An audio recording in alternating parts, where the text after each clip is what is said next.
Hello, I am Dr. Diana Soren, and I'm the program director at Augsburg's DMSC program. And I am one of the professors that run our PA 707 course, which is PAs and Leadership course. This year, we have myself as well as two other great PAs who are very experienced. We have PA Dr. Vanessa Bester and Dr. Leslie Clayton, who has great experience and brings a special viewpoint as the president-elect of as AAPA's president-elect president. So I am one of the professors that teaches in this leadership course, and I'm excited that this lecture is a CME lecture and will be available as the lecture for our students for week 2 in the course, as well as more widely available so that others can have a taste of what it's like to be in our DMSC program. So with that, I'm going to share my screen here and we'll get started. So, like I said, this week we're talking about leadership, and specifically, we're talking about emotional intelligence in PA leadership. And this is for our leadership course, which is in our third semester, third out of four. So, we've had other emotional intelligence talks and done a lot of different activities that actively builds emotional intelligence for our students. But this talk is going to take it a little bit deeper to that next step where really you have to use emotional intelligence or EI actively when you're in difficult situations. And we're specifically going to focus in when we're in a difficult meeting, either as the specific facilitator of the meeting or just as an informal leader within the group. Since this is a CME lecture, here are my disclosures. I do provide consulting services for trauma-informed care and trauma-informed organizations through my consulting group, Empowered Care Consulting, and all relevant financial relationships have been mitigated, and the content of this activity is free from commercial bias. Here are the objectives that we'll cover today. So first off, we're going to start very basic at just defining emotional intelligence and explain why it's important. Then we'll work on describing how emotional intelligence influences team collaboration and conflict management. And then we'll reflect on ways to develop emotional intelligence and apply it in ourselves and in our leadership practice. So let's start off right away with the basic definition. So, emotional intelligence is the ability to recognize, regulate, and respond to your own emotions, as well as recognize and influence the emotions of others. And so, the focus today, like I said, is really applying emotional intelligence in those difficult or messy, or when there's a time pressure kind of at place. And things can get very chaotic and very difficult. And so we'll think about how to apply this in those types of more difficult settings. I also want to mention that emotional intelligence for a PA is not optional. You're constantly navigating team dynamics, or there's different hierarchies within medicine. You're making patient care decisions under pressure. And when one's emotional intelligence breaks down or is subpar, the consequences can be real and not abstract. And they can show up as things as miscommunication, conflict escalation, or even things where there's an adverse patient safety event that occurs. And so this is why it's so important, and it's a topic that we come back to multiple times during the program and use activities to actively build those skills. So next up, we're going to cover why emotional intelligence matters. And before jumping into that, I want to also highlight that for PAs, we are leaders in the healthcare team. Even if you do not have that formal title, you can be an informal leader on the team. And I would suggest that you already are an informal leader. And so, in formal roles, we may need emotional intelligence when we're having to give formal feedback or manage conflicts that have come up, or maybe we're having to guide teams through change that maybe they don't want to do. In informal roles, we are also needing emotional intelligence, and this comes up when we're being a leader in situations like communicating to colleagues, building trust, or helping move the care for a patient forward. And so that's why because of the different situations that PAs are put in, it's so important for PAs. And I just want to highlight that you can have a highly intelligent PA or highly intelligent doctor and answer all the questions that come up on rotations, or immediately can memorize those facts and call up the pathophys and know the specific gold standard treatment and dosing and all of that. You can be incredibly intelligent.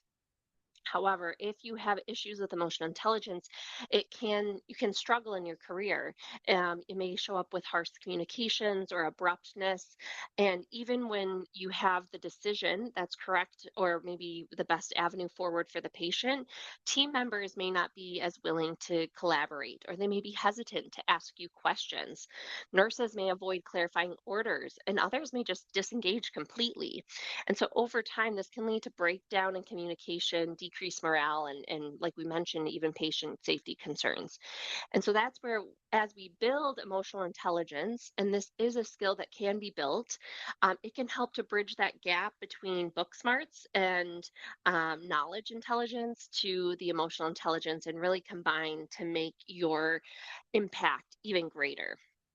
And so it allows you to pair together your clinical expertise with your awareness of the situation and really present the patient case or the leadership situation that you're working in with composure, effective communication, and really strengthen the team so that barriers are brought down and teams can work more collaboratively.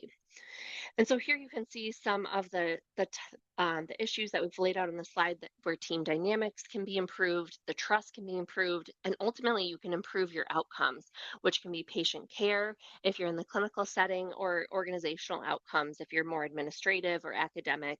And really, it develops a community or an environment that's more set up for collaborative problem solving. So, the rest of the lecture, we're going to go through these 6 steps, and this is a framework that's introduced in the readings for this week.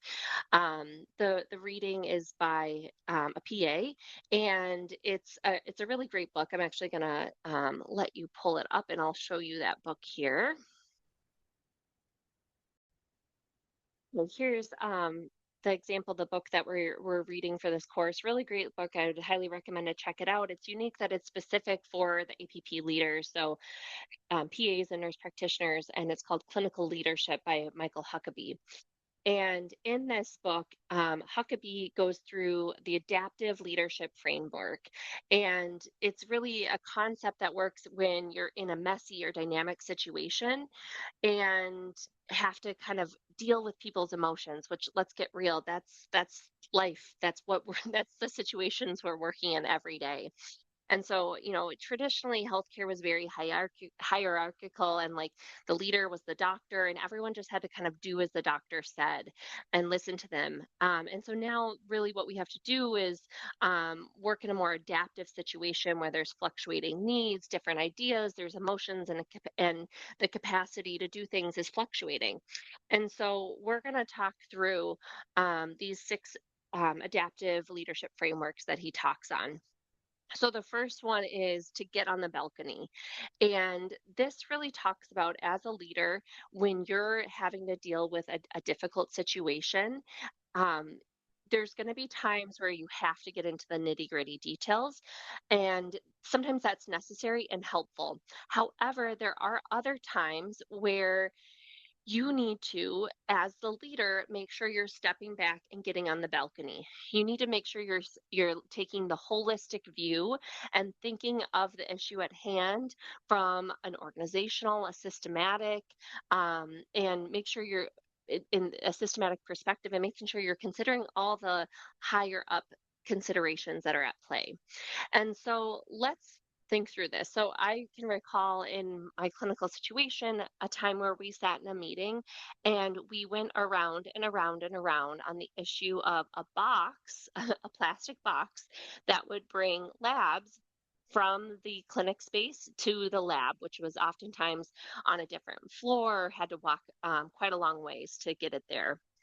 And this issue came up because there had been some issues where labs had been forgotten in the room overnight, or a patient would deliver it, and then what if the patient forgot to give it to the lab when they went down there for their blood draw, and then it was lost, and also some health safety concerns and infection control, those types of things.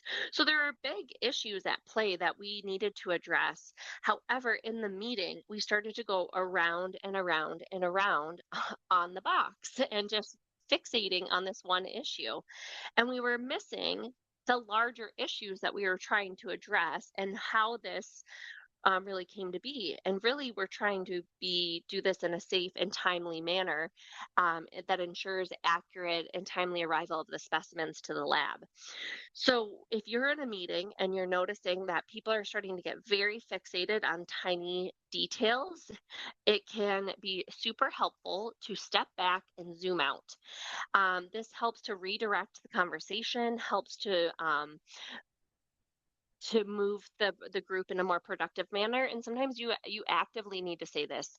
I think you could say something such as, I think we're getting really caught up on the details, and I want to take a moment to zoom out and make sure we're focusing on the larger picture here. Hopefully that gives time to slow down the discussion, kind of remove some of the emotions and the decision making, and avoids you as the leader from making a reactive decision making. And so this is kind of one skill, when appropriate, is to make sure, if you feel like you're starting to spin your wheels on tiny details, take a moment, zoom out, and actively name it so that the group knows what you're doing as well. Okay, next we're going to apply this get on the balcony tool to a scenario. And so this scenario is specific for if you were a PA faculty member, or maybe you're a preceptor coming in to help with case presentations for PA students. And so you're facilitating a small group, and you're really noticing that there's becoming increased tension during the small group sessions. One student has become withdrawn and disengaged, and another student is really starting to dominate the discussion and frequently kind of abruptly correcting peers or cutting them off when they're sharing their ideas. Several students have informally complained about the environment, that it feels uncomfortable, or saying, well, I don't really feel safe to speak up. And so now you're in this next session, and the student who's been kind of dominating the conversation interrupts up here again.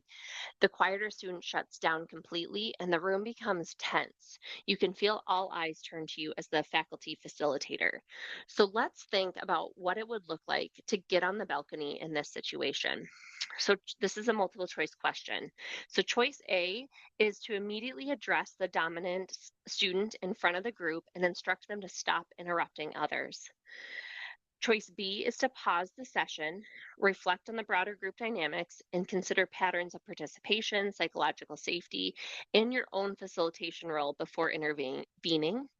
Choice C is to speak privately with the quieter student after class to encourage them to participate more actively.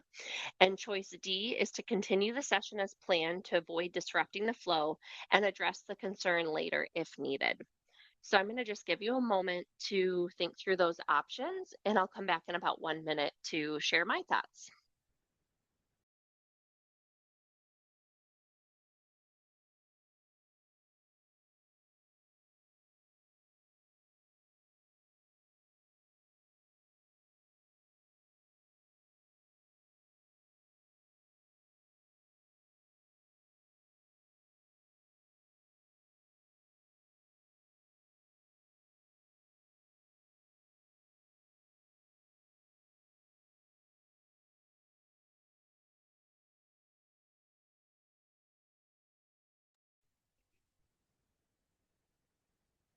Okay, hopefully you had a moment to think through the options.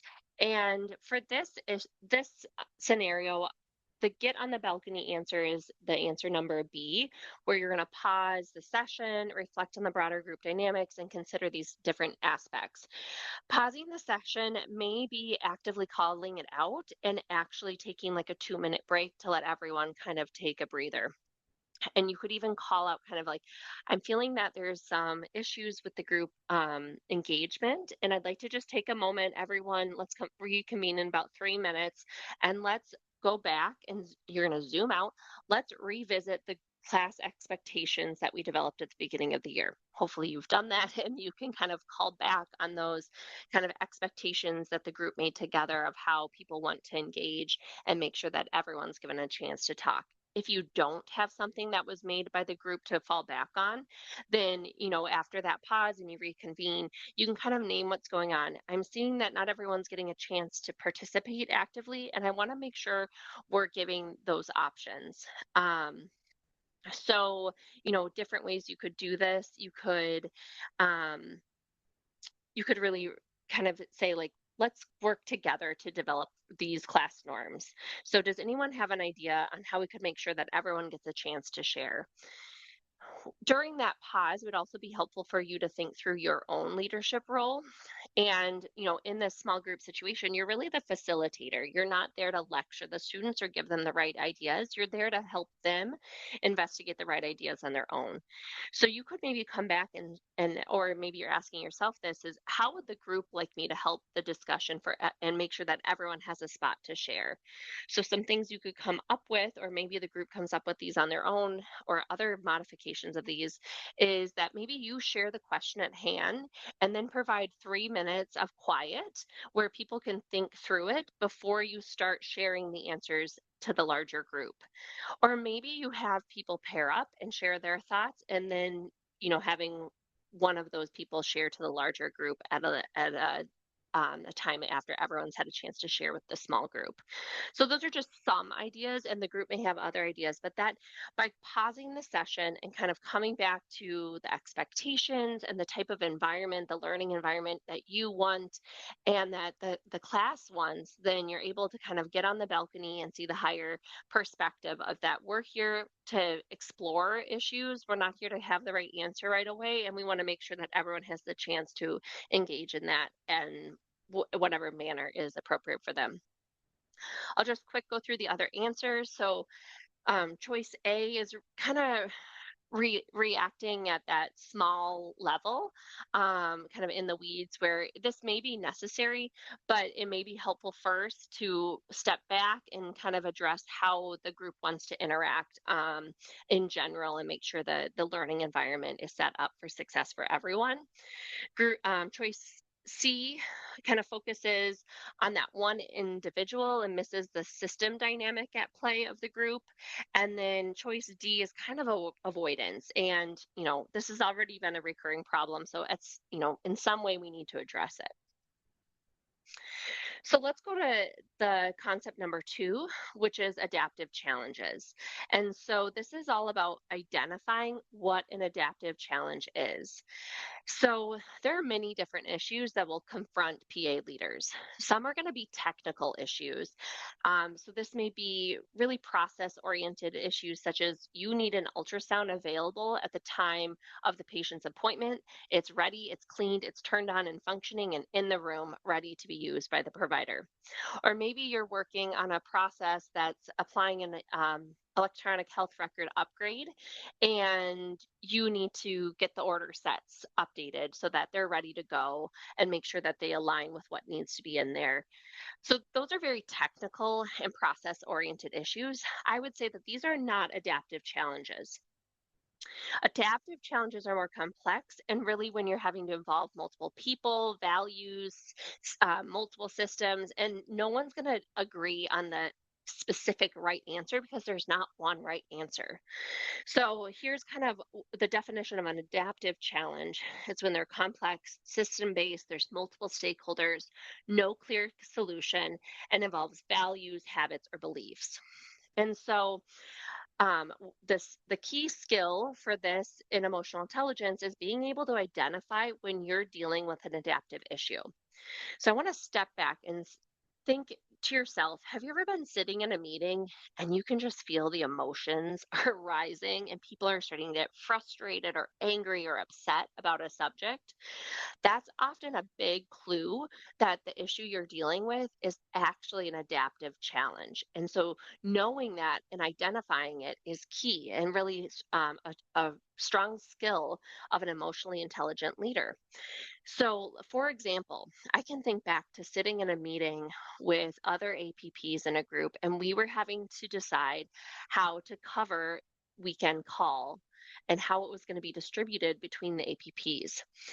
I recall sitting in the meeting and the leadership was becoming more and more defensive. The ABPs were getting more and more mad because they felt unheard and they felt like they were being told what to do rather than being consulted. And emotions were rising. And kind of that gave me the key that, okay, this is an adaptive issue. And so when you identify that you're dealing with an adaptive challenge, it's really helpful to name it for yourself. And hopefully you can develop those skills to name it for your team. Okay, everyone, this is not a technical issue. We're really dealing with an adaptive issue here. And hopefully you've explained that to them and they know what you're talking about. And so then you can kind of work collaboratively on the situation. And that this is the type of problem that we need to have a more collaborative approach. We can't just have it be made or solved by the leader or leadership team behind closed doors. And so thinking back to that meeting that I was sitting in when we were discussing weekend call, I pause and question how could the leadership have presented this adaptive challenge to us in a more collaborative way?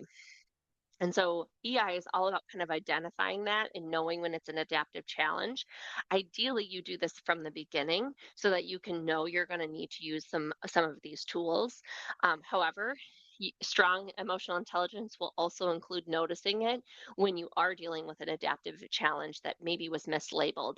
And then you take that moment, you step back, and you work on addressing it rather than just trying to force the issue through and um, ultimately tell people what needs to be done. Now, I want to be clear as a leader, there are moments where you do need to just tell people this is the decision that's been made, and this is what's going to be rolled out. Um, and, sometimes that's necessary. And so it can be helpful to identify with you, yourself, and the team of what type of interaction you're trying to have on an issue. Is this where you're kind of telling what's going to be done? Is this where you or the leadership team is going to be making the decision, but you want to seek input first? Or is this kind of the third issue where really it's a collaborative issue and you're going to be working together to solve it, and the team is going to have direct input on making the final decision? And giving that clarity of what type of decision making you're having at that meeting can be extremely helpful. And identifying when it's an adaptive issue, if you can get a little bit more collaboration, either that type 2 where you're seeking input or type 3 where the decision can be made collaboratively, can be quite helpful. And clearly stating who has the final say as input is being sought is very helpful. The third concept we're going to look at is about regulating distress. And so, distress regulation is very central to emotional intelligence. As a leader, and really as a PA in general, you're going to be dealing with challenging issues.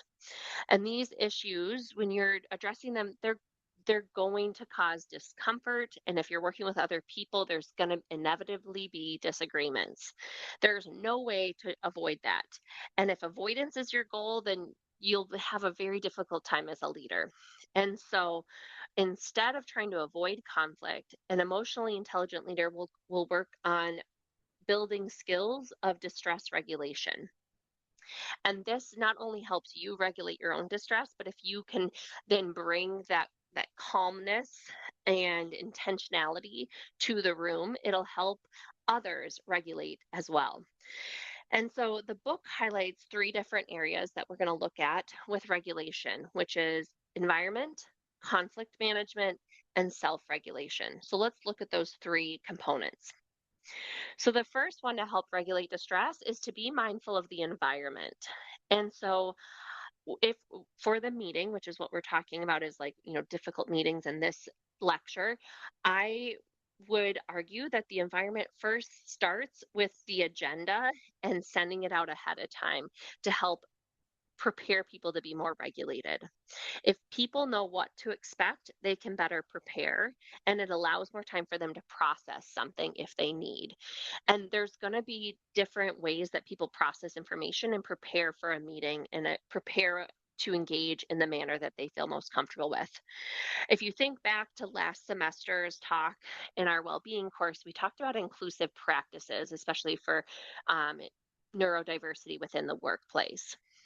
And so setting the agenda and sending it out ahead of time can be very helpful and to set up a more inclusive space so that people know what to expect, know if they're expected to provide input or they're expected to just listen. If there is an issue they need to give input on, they can think through and process their ideas ahead of time. I would also highly recommend you include the objective of the meeting. Why are we meeting and what are we seeking to solve during our time together? If you're there to update people on an issue, then just state that and be clear that you're not seeking input, that you're here to give a project update. If you are going to be seeking input, be clear about what you're going to do with that input. Is it going to be brought back to the team, or it's going to be discussed with during this meeting, and then a decision is going to be made at the end of the meeting? And so that should all be included in the agenda and clearly laid out objectives. The next one I would talk about is the physical environment. Here you can see on the upper left-hand side a table where everyone's at about the same level. It's not quite a circle, but it is more of a circular arrangement. And that type of setup is going to foster a more psychologically safe environment where people feel a little bit safer to bring up different ideas or express concerns or disagreements on someone's idea that's brought up, and really kind of have that more collaborative discussion. In contrast, the one on the far right, you can see that there's a clear person who's either running the meeting or lecturing. And if you are the leader and that's how you're standing and you're wanting to get collaboration and really allow people that psychological safety to challenge you on the issue that you've brought up, I would say that that would not be the best setup for that type of meeting. Just with the differences in levels, how everyone's having to turn to look at you and they're all lower than you, it's going to kind of hinder that ability to collaborate. There's other times where it's completely appropriate if you're giving a lecture and you're needing to show them, for example, how to use the new AHR system or something like that. The middle option is where someone's on Zoom. We know that Zoom or whatever system you use, an online virtual meeting, super helpful. And there's times that it works great. However, if you think back to that Zoom meeting where you have to break in and to ask a question, or they ask for input and then it's kind of that awkward silence where you have to see who's going to unmute to speak up, it's really awkward. And that's coming from someone myself. Feel pretty comfortable speaking up in meetings. Not everyone else feels that way. And so if you're a quieter person or you have people on your team that are quieter, think about how you're going to make sure you're seeking their input. And so that can be thinking about encouraging people to use the chat if needed, or giving space where you can allow people to share, maybe calling out like, I've noticed we've been hearing from the same few people. I'd love to just pause and make sure the other group members, see if the other group members have anything they'd like to share. And so that can just be another way to kind of collaborate if you're really needing to have a collaborative discussion on a virtual meeting. And that goes into the third part, where kind of the variety of ways to engage. That can be giving space to those quieter members. It can also be similar to what was discussed with the PA facilitator at the PA program, is maybe you pose a question and say, let's just sit quietly for a minute or two and let everyone think, and then we'll kind of start sharing ideas once people have a chance to think through it in their mind. That can give people space to process rather than just jumping in with whoever's the loudest or, whoever is just willing to talk the fastest. Other ideas would be to do post-it notes around the room and people can write ideas down. That's also a great way if you're facilitating and need to have documentation of the ideas that people brought forward. They're automatically writing it down for you. On Zoom, is there some sort of like, I used to love Jamboard, but in the group chat or maybe having them work on a live document like a Google slide or Google document where people can be adding things and working collaboratively and not always having to be unmuting themselves to talk to make sure their ideas are heard. So those are just a few ideas to provide variety in the ways that people can engage. And this is another thing you can bring to your team. How can we make sure that those quieter participants are having their voice heard? And that could be verbally, written, lots of different avenues there, and see what the team would like to do to make sure everyone's getting a chance to be heard. The second component about regulating distress is what to do when there's conflict. As we talked about, we're talking about those messy, challenging situations where they're adaptive challenges, and these challenges naturally bring up emotions, and there's going to be disagreements, and there's going to be conflict. And so, as an emotionally intelligent leader, you're going to expect it rather than try to avoid it. And so, you also want to be able to identify your role. And when there's conflict, um, your ideal role is going to be more of a traffic cop to kind of help direct things along rather than a judge. When you're thinking about your role, it can be helpful to say something like, I know this is an important issue to you all. You care deeply, and I want to make sure you have a chance to voice your opinions. And so that kind of just calls it out.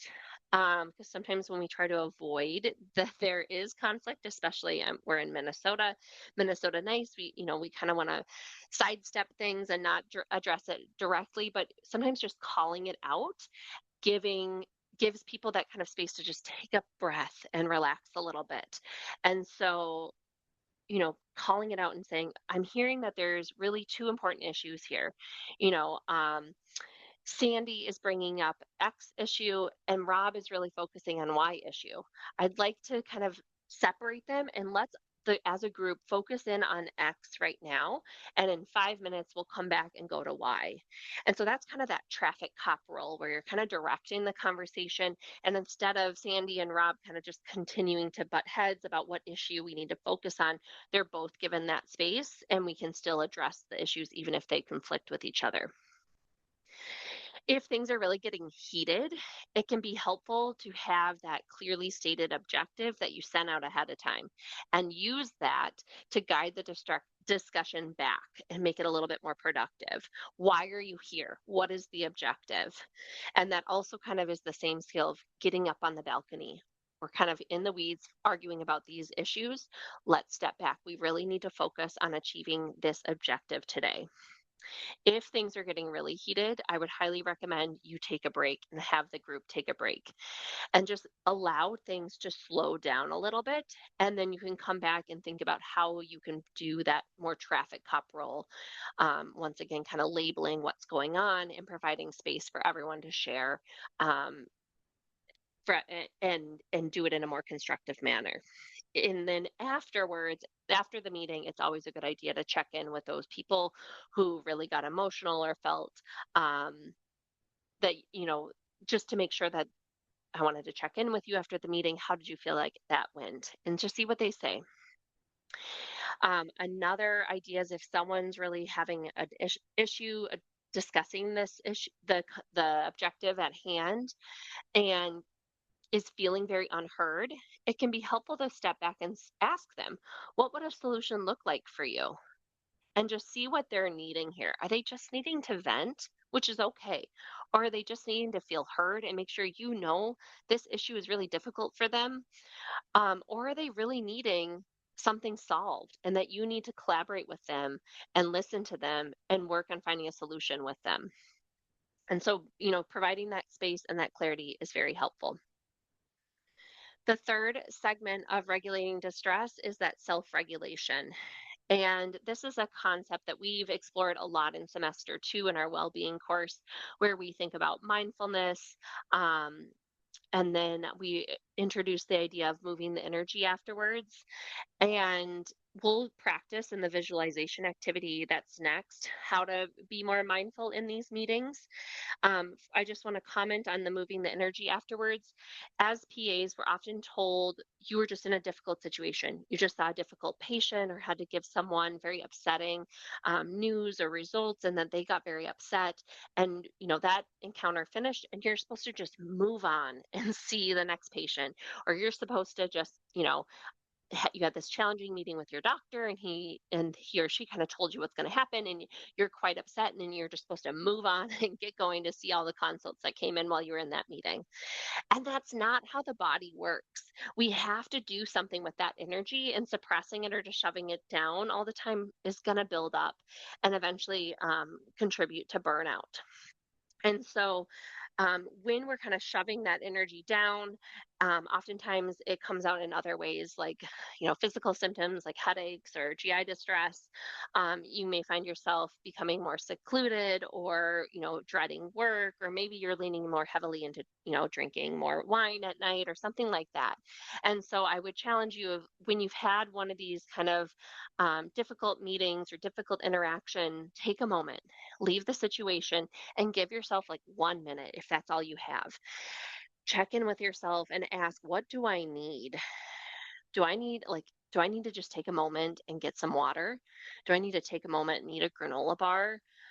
Do I need to, when I walk to the water fountain, do I need to take the long way and actually just step outside for a moment and just like take a deep breath of fresh air? Do I need to move my body physically? Do I need to go for a little walk, or even like a 1 minute dance break can help to move it? And you can also do things like doing a visualization activity or things like that. But even in 1 minute, you can make a big difference. For example, just taking your water bottle, having a sip, kind of, taking a few deep breaths and like, oh, that was hard. Just going to let the energy move. And then you're a little bit more prepared as you stepped into that next patient room. If you do find yourself that it's becoming too much, don't hesitate to ask for help. I would argue that asking for help, like therapy or counseling or the employee support services, is not a weakness. It really is a strength. And being an emotionally intelligent human being is part of recognizing when you need support from other people.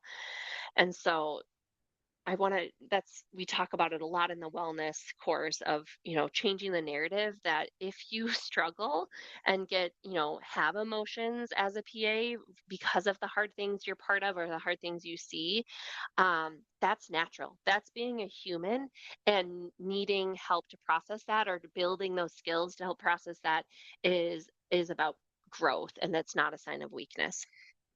So with that, I'll get off my soapbox on that topic because I could talk all day on it. And we're going to try a visualization activity. And so for this activity, I'm going to invite you, if you feel comfortable, to close your eyes, or you can decide if you just want to kind of rest your eyes. I'm going to just make sure my feet are on the ground, planted, and I'm kind of sitting in my chair. And for this visualization activity, we're going to take a moment, and I want you to picture yourself in a team meeting. You're leading the discussion, and you're having to talk about increasing weekend call coverage for the APP team. The room is really tense. One person says, "This is completely unreasonable." And another adds, "Administration has no idea what we actually do." You can feel the energy shifting. People are frustrated and maybe even becoming angry. Now, I want you to take a moment and shift your focus inwards. If you're running that type of meeting, what would you notice in yourself? What's happening to your heart rate? Is it starting to pick up a little bit or go higher? What's your emotion? Are you starting to feel like you need to be defensive, like you need to justify the decision? Or maybe you're feeling frustrated that the conversation's becoming more combative, and when you're really just working your hardest to solve a problem. Try naming what you would feel: defensive, frustrated, tense, scared. And then pause. Imagine yourself, instead of reacting from that emotional space, imagine yourself taking a slow breath in and out.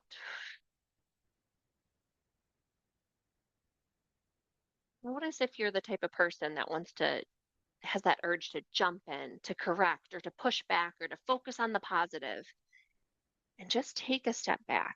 Choose not to act on it yet. Before you act or respond to the group, you're going to ground yourself. You're going to feel your feet on the floor. You're going to check in with your shoulders, see if they've started to rise up towards your ears, and see if you can kind of roll them back and let them melt down your back. And you're going to remind yourself, my role is to lead this group, not to win this moment. Now, imagine what it would look like if you responded to the group from a grounded place. Your tone is steady. You can acknowledge what you're hearing. You create space for this discussion instead of just trying to shut it down. And I just want you to hold that vision of yourself. And I invite you to bring your attention back to the room you're in. And we're going to just pause here and I'm going to let you have time to just imagine if you're in a tense situation, such as leading that meeting about call, or maybe you can imagine something else. It doesn't even need to be about work. Maybe it's when your kid is just having a total meltdown, or you have to go talk to that leader who makes you so nervous and you feel really unheard when you go and talk to them. And I want you to imagine yourself how you could ground your body, ground your mind before going into that situation, and really visualize the position of your body, what you would say, how you would say it. And visualization is a powerful tool to help develop these skills. And I would encourage you to consider using this tool in the future before you are going into a difficult conversation or even in the middle of it, such as during the visualization activity, what was presented. So I'm going to just give you a moment. I'll be quiet and you think through how you would respond and think through your body, voice, and mind in those moments.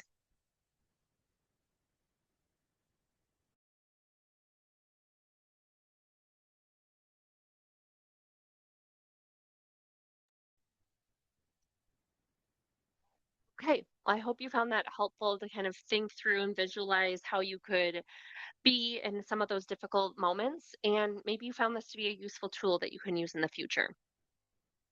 The fourth principle we're going to investigate is the disciplined attention.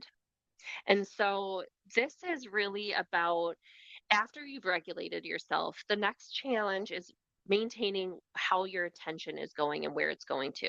And so, in a moment that is tense or uncomfortable, it's really easy that you want to shift the conversation towards blame, or you're like, let's just focus on the positive, or, there's a lot of different ways that people naturally try to deal with uncomfortable situations.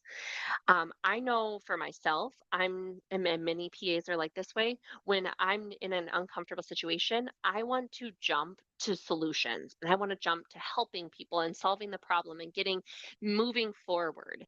And can be quite helpful sometimes, but other times you need to step back and provide space for those emotions. And so the maintaining discipline attention is really about gently bringing the group back to the purpose and the objective, but not dismissing the feelings. And so let's think through how you can do this. And one key to to maintaining that disciplined attention is being focused on empathy. This is the Pearl framework that is about how to express empathetic statements when emotions have been brought up. I use this in my trauma informed practice when a patient brings up something difficult that may have happened. And these are different types of statements that you can use when something difficult is shared. So there's partnership, empathy, apology, respect, and legitimization. So let's give an example of this. So for partnership, someone shares with you something difficult, you can say, I'm so glad you brought up this concern to me so we can work on it together. Empathy, maybe, I hear this is a big concern for you and it's really impacting your work life balance. Apology, I'm sorry that happened. Sometimes A is acknowledgement instead of apology. And so, an example of this, if you were a leader and someone's really frustrated about what's been going on with their project, you could say, you clearly worked really hard on this. That kind of is like an empathetic statement as well. The R is respect. It may look like something such as, I really respect the hard work you've put into this. And L is legitimization. This would be disappointing to anyone. And so I just bring up these types of statements. Maybe this is something you're really good at. Maybe this is something that when someone shares an emotion, you want to quickly move on. Practice it. Practice just stating something that acknowledges the difficult thing they just shared with you or acknowledges the emotion. And sometimes it's helpful to like have a f- a phrase memorized. You can practice this at the dinner table tonight with, your family or a friend. You know, thank you for sharing that with me. Or, wow, I really respect the hard work you put into that. Try it out. See how it happens.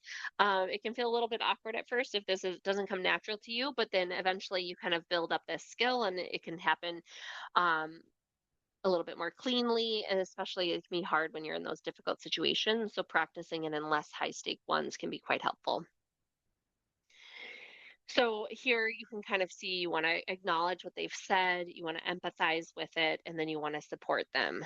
So, if you're meeting with a person and you're having challenges, they're really frustrated with the type of things that have been happening with the project they're working on, you can empathize. And then, kind of, the support is, I want to see you succeed. I want to work on this together to find a solution.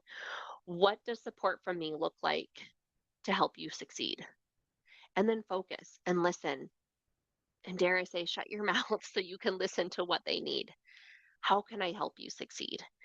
Ask the question and then stay silent and try to, this is definitely a skill I'm working on, try to ask them about their ideas first rather than jumping in and giving them the solution. And that's all about discipline, attention, kind of guide it and then listen. So let's think about a scenario we could apply this in. You have a PA student who's come to you, your PA faculty again, who comes to you after a clinical rotation and says, I'm really frustrated. The preceptor let the medical students do everything. I barely got to participate and mostly just shadowed. I feel like it was a complete waste of my time. So, here are some statements that you could say, and I want you to pick out which one is not a Pearl statement. So, A is, that sounds really frustrating, especially when you were hoping for a more hands on experience. B, I'm glad you came to talk to me about this. Let's see how we can address it moving forward. C, it makes sense that you'd feel disappointed given that experience. D, that's just how some rotations are. I know your next preceptor is great and you'll have more opportunities there. Or E, I've seen this happen before and it can be really discouraging for students. So I'm going to pause, let you just think through this for about 30 seconds, and we'll come back and think about the answer.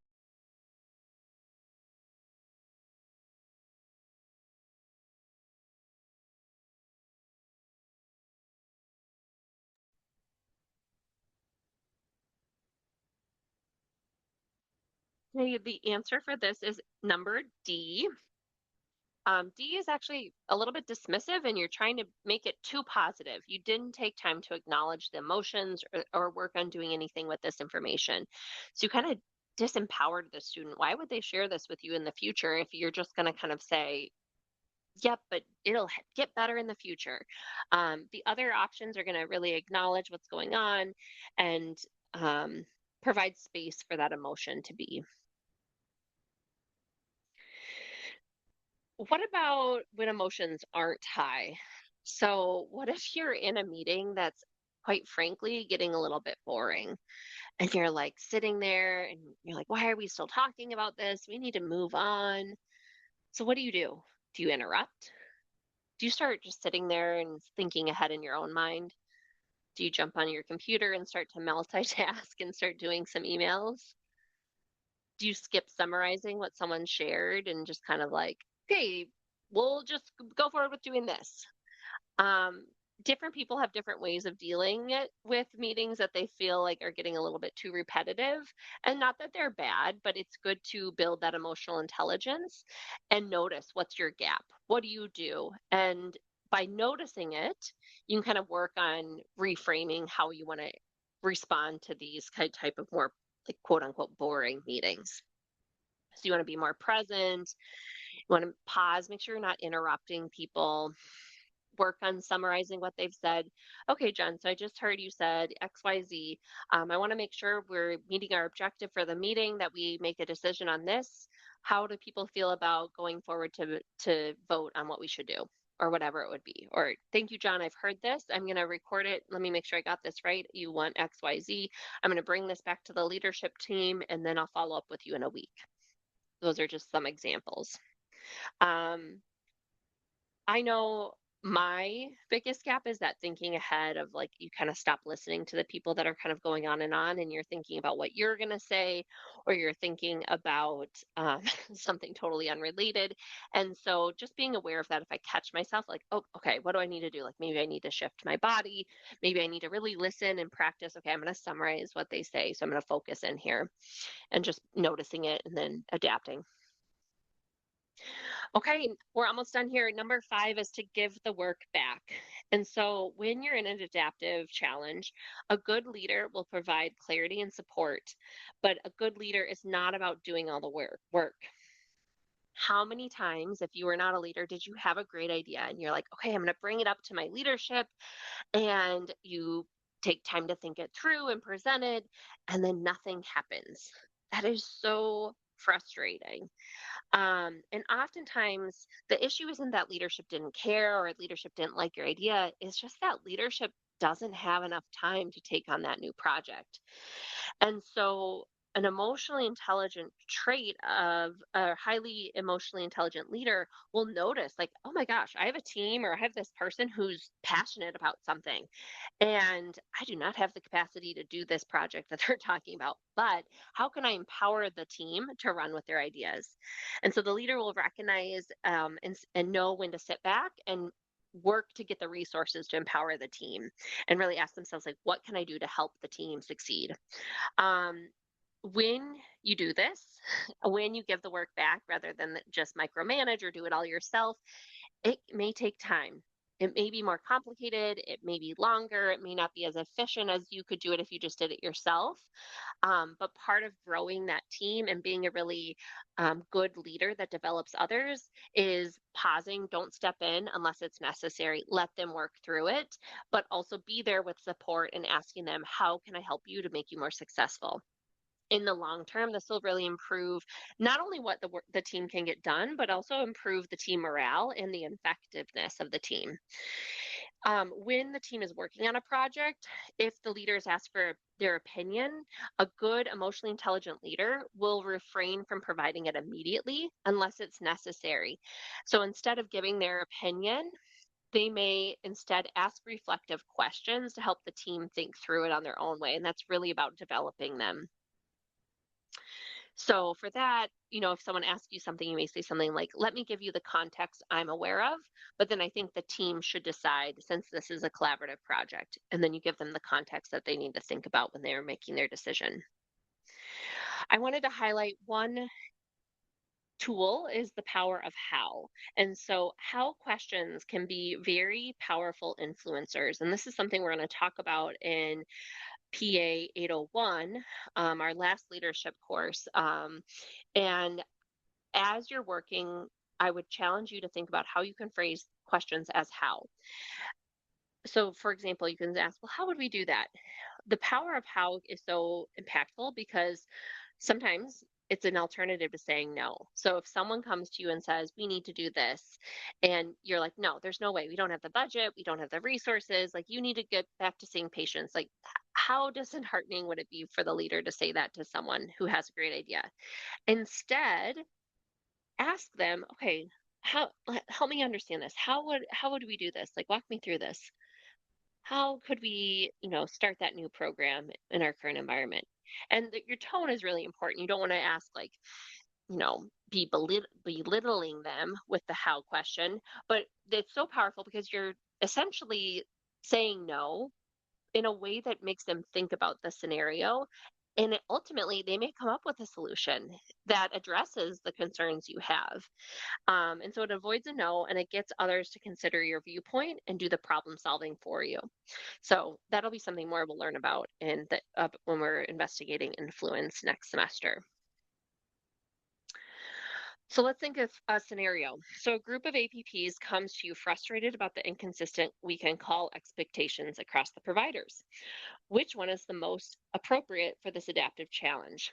So, A, I understand the concern. I'll take care of it. I'll review the schedules and come up with a fair plan, and I'll send it out to you by the end of the week. Or B, this is clearly impacting the team, and I appreciate you bringing it forward. Let me share the constraints I'm aware of, the coverage needs, the staffing limitation, and the patient volume trends. Given that this affects you all, I'd like this group to work together to propose a plan that feels fair and sustainable. And so if this is an issue, an adaptive challenge that really you can get input from the team, I think B is going to be a much more productive response. And this is all about kind of taking and giving that work back. So in answer A, the leader is taking ownership of the problem and the solution. The team's not involved at all and the leader becomes the bottleneck. So short term, it's very efficient. You're going to get it done. It's going to be done by the end of the week. You know exactly where it's going to go. But long term, that's going to drive disengagement. In comparison, B, why this works is really you're providing the context without controlling the outcome. And you're reinforcing the idea that you're really sharing the ownership of this issue that is important to them. It keeps the leader supportive, but not the fixer. So that's just one example of how you could give the work back in a supportive manner. Okay, the last concept is protect voices. And so we've talked about this a little bit earlier on and how a great leader will make sure that everyone is able to provide their input. And so being a great leader, it's not about being the one that talks the most or makes the final decision all the time and is heard the most and respected. It's really a great leader is about listening and helping others be heard.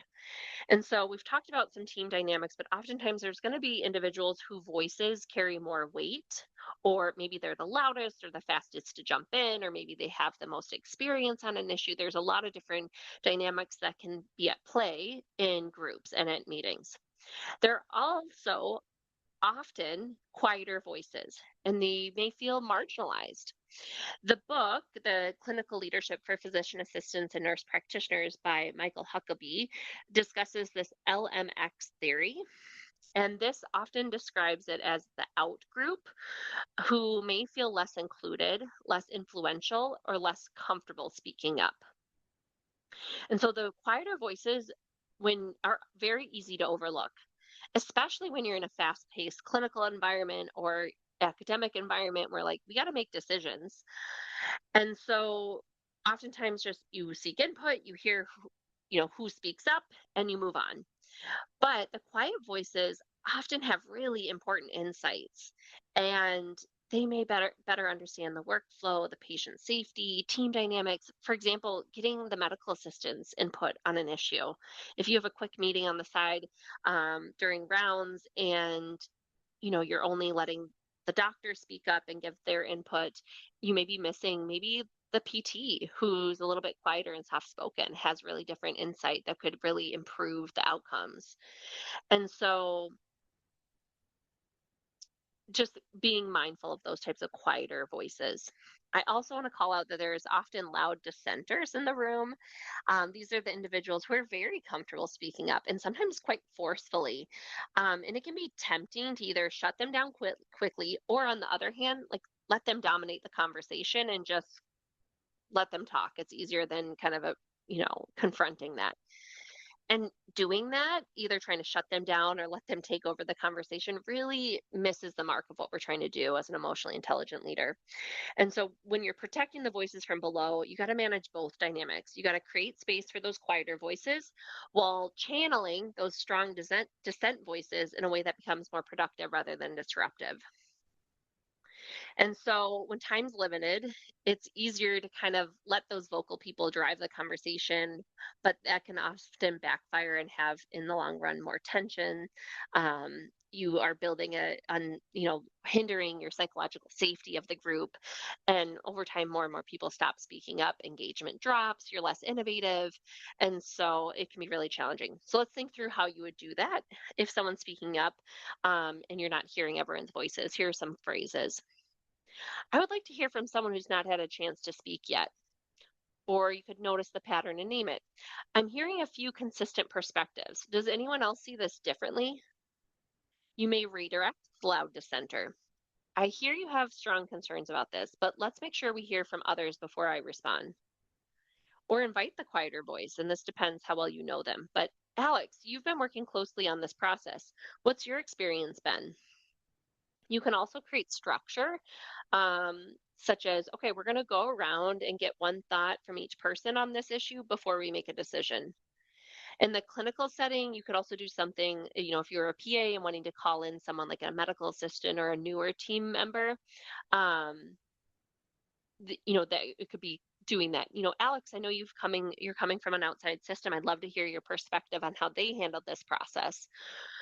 Or in an education setting, it may be a faculty member recognizing that a student is kind of dominating the discussion and others really not contributing at all, and setting up that structure so that everyone has a chance to share. We're going to go around and everyone's going to share. I'm going to give us 2 minutes of quiet before we start that process. So that is kind of the protect your voices. And just a key takeaway I would say is when you're reflecting on a meeting, whose voice do you hear most easily and whose might be unintentionally left out? And with that, let's think through a scenario. So here is you're leading the team meeting, finalizing a new weekend call schedule, and the group has discussed multiple options and is close to agreeing on the plan. You have this one team member who continues to interrupt and repeatedly brings the conversation back to the concern, stating this still isn't fair, despite the group having addressed fairness several times. Other team members have stopped contributing, and the discussion is becoming circular and not productive. So, what could you do as the leader to protect everyone's voices? So, option A would be tell the team member that their concern has already been addressed and we're moving forward with the plan. B, allow the team member to continue speaking to ensure they feel heard, even if it delays the meeting. C, acknowledge the concern, set a boundary, and redirect the conversation to include other voices. Or D, end the discussion and make the final decision independently after the meeting. So I'm going to pause here and let you think through this.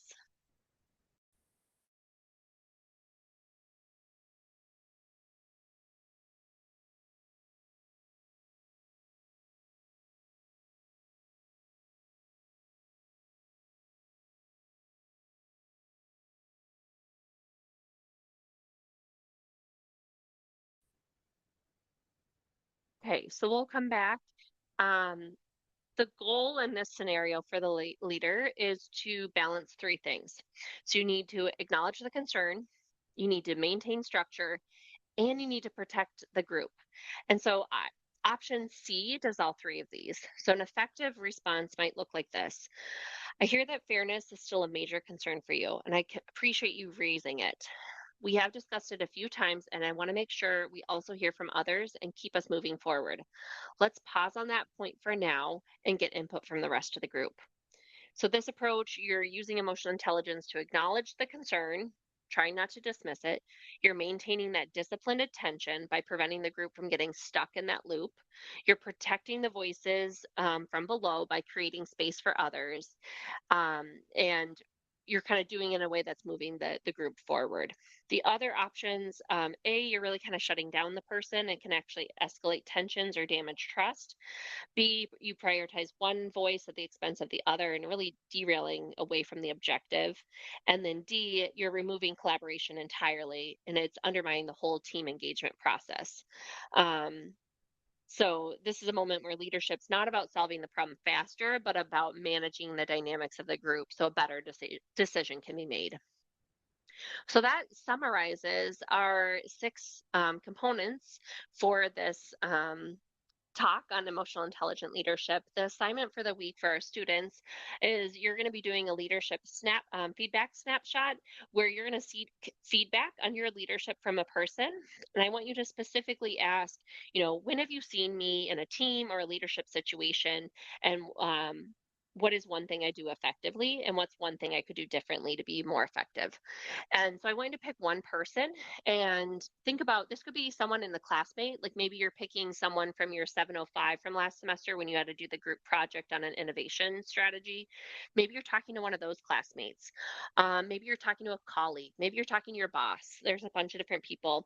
And I want you to ask for specific examples if possible. You can do this pretty informally if that feels comfortable for you, such as in person, by text, or email. And then the assignment is you're going to do 4 reflection questions that are due on Moodle by Sunday night at 10 p.m. And you'll do those after you've already received the feedback.